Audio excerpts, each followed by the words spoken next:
Assalamualaikum warahmatullahi wabarakatuh. Di sini saya akan memaparkan laporan pertanggungjawaban mengajar dari rumah yang diselenggarakan oleh Kementerian Riset, Teknologi dan Pendidikan Tinggi. Sebelumnya, perkenalkan dulu, nama saya Muhammad Irsyad. Saya berasal dari Palembang. Saat ini sedang melakukan pendidikan di salah satu universitas di Semarang, yaitu di Universitas Negeri Semarang.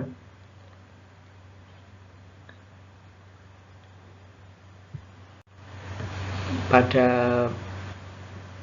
laporan kali ini saya akan membahas beberapa pokok bahasan. Yang pertama, kebijakan Merdeka Belajar Kampus Merdeka. Yang kedua, latar belakang menjadi relawan mengajar dari rumah. Yang ketiga, sasaran. Yang keempat, materi yang saya berikan. Yang kelima, metode pengajaran. Yang keenam, analisis hasil kegiatan mulai dari pra sampai pasca kegiatan. Dan yang terakhir adalah dokumentasi.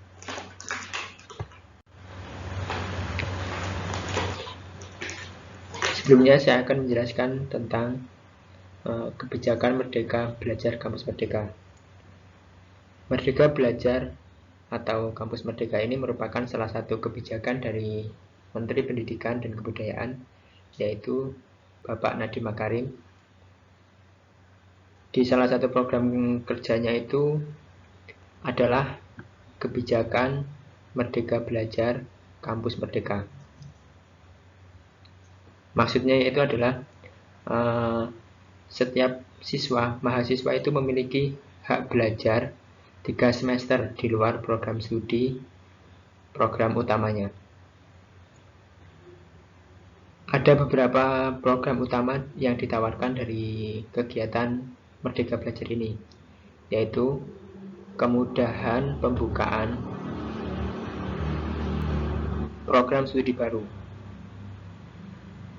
Yang kedua, perubahan sistem akreditasi perguruan tinggi. Yang ketiga itu kemudahan perguruan tinggi negeri menjadi PTN berbadan hukum. Yang keempat, hak belajar 3 semester di luar program studi. Mahasiswa ini diberikan kebebasan mengambil SKS di luar program studi. 3 semester yang dimaksud yaitu berupa 1 semester kesempatan mengambil mata kuliah di luar program studi dan 2 semester melaksanakan aktivitas pembelajaran di luar perguruan tinggi.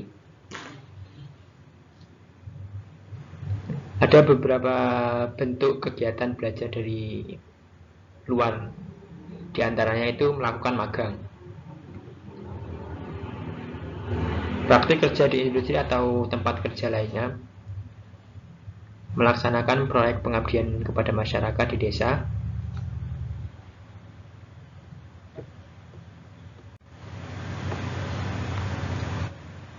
mengajar di satuan pendidikan, mengikuti pertukaran mahasiswa, melakukan penelitian, melakukan kegiatan kewirausahaan, membuat studi atau proyek independen, dan mengikuti program kemanusiaan. Tujuan dari diadakannya Merdeka Belajar ini adalah setiap mahasiswa memiliki hak-hak belajar 3 semester di luar program studi untuk meningkatkan kompetensi lulusan, baik soft skill maupun hard skill, agar lebih siap dan relevan dengan kebutuhan zaman. Menyiapkan lulusan sebagai pemimpin masa depan bangsa dan yang unggul dan berkepribadian yang baik. Selanjutnya saya akan menjelaskan tentang bentuk kegiatan pembelajaran. Bentuk kegiatan pembelajaran ini ada 8. Yang pertama, pertukaran pelajar.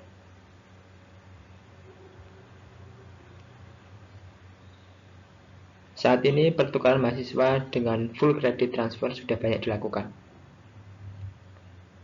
Tetapi untuk jumlahnya itu masih sangat sedikit.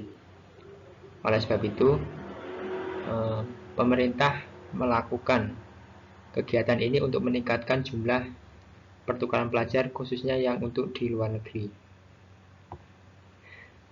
Tujuannya itu ada belajar lintas kampus, tinggal bersama dengan keluarga di kampus tujuan, wawasan mahasiswa tentang kebinekaan Tunggal Ika akan makin berkembang. Yang kedua, membangun persahabatan mahasiswa antar daerah, suku, budaya, dan agama. Dan yang ketiga, menyelenggarakan transfer ilmu pengetahuan untuk menutupi disparitas pendidikan baik antar perguruan tinggi dalam negeri maupun kondisi pendidikan tinggi dalam negeri dengan luar negeri. Yang kedua, magang atau praktik kerja. Selama ini, mahasiswa kurang mendapat pengalaman kerja di industri profesional. Kebanyakan mahasiswa itu magang hanya kurang dari 6 bulan.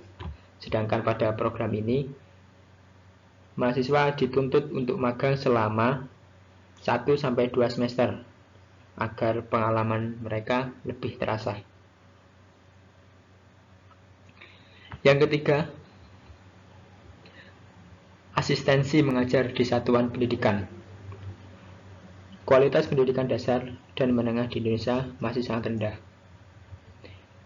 Jumlah satuan pendidikan di Indonesia sangat banyak dan beragam permasalahan baik satuan pendidikan formal, non-formal maupun informal. Kegiatan pembelajaran dalam bentuk asistensi mengajar dilakukan oleh mahasiswa di satuan pendidikan seperti sekolah dasar, menengah maupun atas. Tujuannya, yang pertama, untuk memberikan kesempatan bagi mahasiswa yang memiliki minat dalam bidang pendidikan untuk turut serta mengajarkan dan memperdalam ilmunya dengan cara menjadi guru di satuan pendidikan. Yang kedua, membantu meningkatkan pemerataan kualitas pendidikan serta relevansi pendidikan dasar dan menengah dengan pendidikan tinggi dan perkembangan zaman. Yang keempat, penelitian atau riset. Bagi mahasiswa yang memiliki passion menjadi peneliti, Merdeka Belajar dapat diwujudkan dalam bentuk kegiatan penelitian di lembaga riset pusat studi. Tujuannya adalah, yang pertama, penelitian mahasiswa diharapkan dapat ditingkatkan mutunya. Selain itu, pengalaman mahasiswa dalam proyek riset yang besar akan memperkuat pool talent peneliti secara topikal. Yang kedua, mahasiswa mendapatkan kompetensi penelitian melalui pembimbingan langsung oleh peneliti di lembaga riset pusat studi.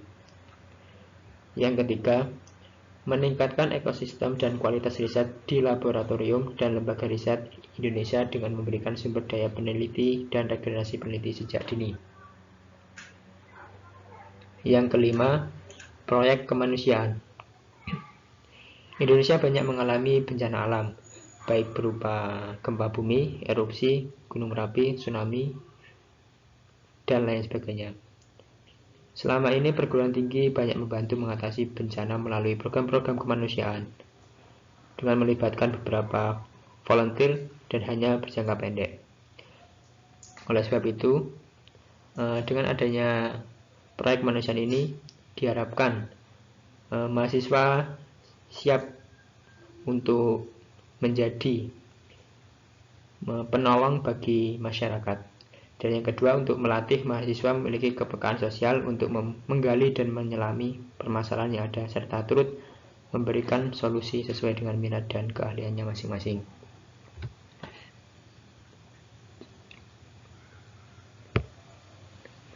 Yang keenam, kegiatan wirausaha.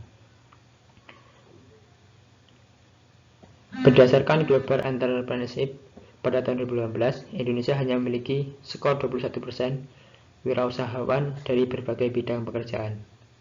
atau peringkat 94 dari 137 negara yang disurvei. Dengan adanya kebijakan Kampus Merdeka mendorong pengembangan minat wirausaha mahasiswa dengan program kegiatan belajar yang sesuai. Tujuannya untuk memberikan mahasiswa yang memiliki minat berwirausaha untuk membangun usahanya lebih dini dan terbimbing. Yang kedua, menangani permasalahan pengangguran yang menghasilkan pengangguran intelektual dari kalangan sarjana. Yang ketujuh, studi atau proyek independen. Banyak mahasiswa yang memiliki passion untuk mewujudkan karya besar yang dilombakan di tingkat internasional atau karya dari ide inovatif.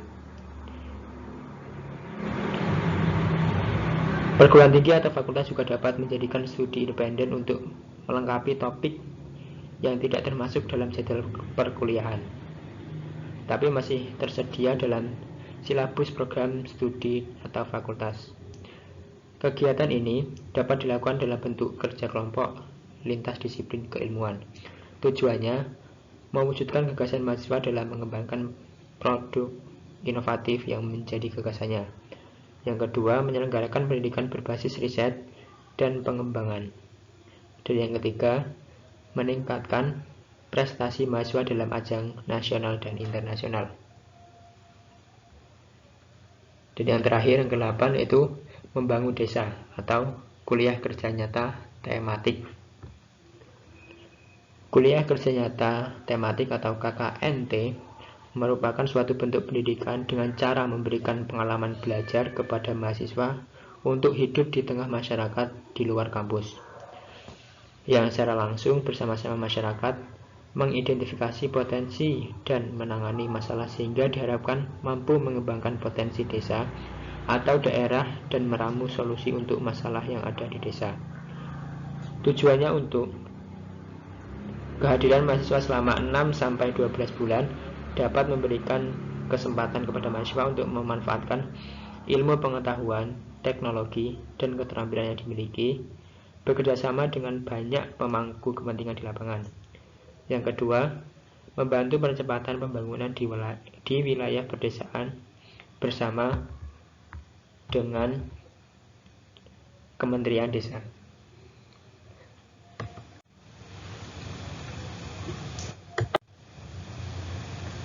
Selanjutnya, sasaran dari program ini saya menyasar siswa-siswi dari SDN 1 Banaran, PAUD Permata Bunda, dan Karang Taruna yang berasal dari Kelurahan Sekaran, Kecamatan Gunung Pati, Kabupaten Semarang. Untuk materi yang saya berikan, yang pertama itu matematika. Untuk kelas 1 dan 2, materi sesuai bahan ajar yang ada di buku paket dan LKS terkait dengan penjumlahan, pengurangan, bilangan, urutan bilangan, dan pengukuran. Dan untuk yang kelas 6, itu mengumpulkan dan mengolah data.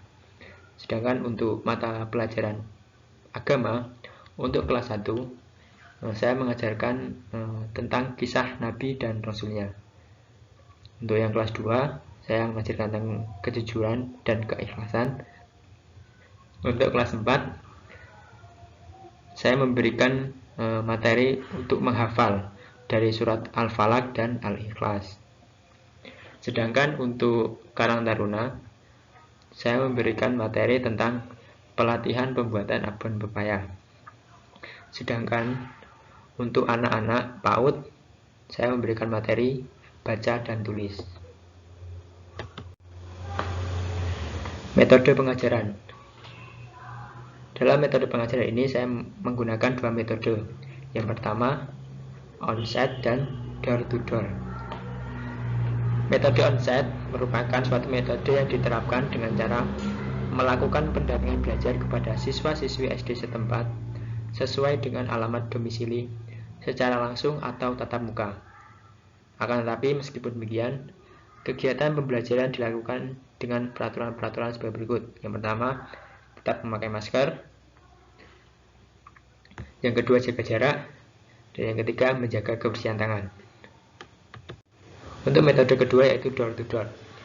Metode door to door merupakan suatu metode yang diterapkan dengan cara melakukan pendampingan belajar kepada siswa-siswi SD setempat dengan cara mendatangi langsung rumah-rumah mereka. Tapi meskipun demikian, kegiatan pembelajaran ini tetap mematuhi protokol kesehatan, yaitu tetap memakai masker, jaga jarak, dan menjaga kebersihan tangan. Selanjutnya, analisis hasil kegiatan, mulai dari pra sampai pasca. Untuk pra kegiatan, yang pertama, siswa kurang bersemangat dalam belajar secara SFH, membuat mereka bingung dan lebih memilih untuk bermain daripada belajar. Tapi setelah adanya kegiatan ini, membuat siswa-siswi yang mengikuti program semakin semangat dalam belajar karena ada yang mengarahkan dan menciptakan suasana pembelajaran yang menyenangkan, bisa belajar sambil bermain. Yang kedua, sebelumnya siswa kurang paham mengenai penjumlahan dan pengurangan bilangan dengan cara bersusun atau dengan contoh 21 di mulut, 5 di jari. Setelah adanya kegiatan, siswa menjadi lebih mengerti mengenai perhitungan penjumlahan dan pengurangan dengan beberapa teknik seperti cara bersusun atau dengan bermain mulut dan jari. Yang ketiga, pemuda-pemudi sekitar belum tahu bagaimana membuat abon dari pepaya. Setelah adanya kegiatan ini, pemuda-pemudi sekitar bisa membuat abon dari pepaya. Yang keempat, sebelumnya siswa kelas 6 kurang paham terkait dengan materi mengumpulkan dan mengolah data. Setelah adanya kegiatan ini, siswa menjadi paham materi mengumpulkan dan mengolah data, dan mereka lebih siap dan matang untuk mempersiapkan ujian di semester 2. Yang kelima, siswa kurang mengerti cara hidup bersih dan sehat. Setelah adanya kegiatan ini, siswa mengerti bagaimana cara menjalani hidup bersih dan sehat. Yang keenam, siswa belum hafal surat Al-Falaq dan Al-Ikhlas. Setelah adanya kegiatan ini, siswa sudah hafal surat Al-Falaq dan Al-Ikhlas. Yang ketujuh, siswa belum lancar dalam membaca. Setelah adanya kegiatan ini, siswa sudah lancar dalam membaca. Dan yang terakhir, tulisan siswa PAUD masih kurang bagus. Setelah adanya kegiatan ini, tulisan siswa PAUD cenderung lebih baik dan rapi daripada sebelumnya. Nah, ini berikut adalah beberapa dokumentasi selama kegiatan.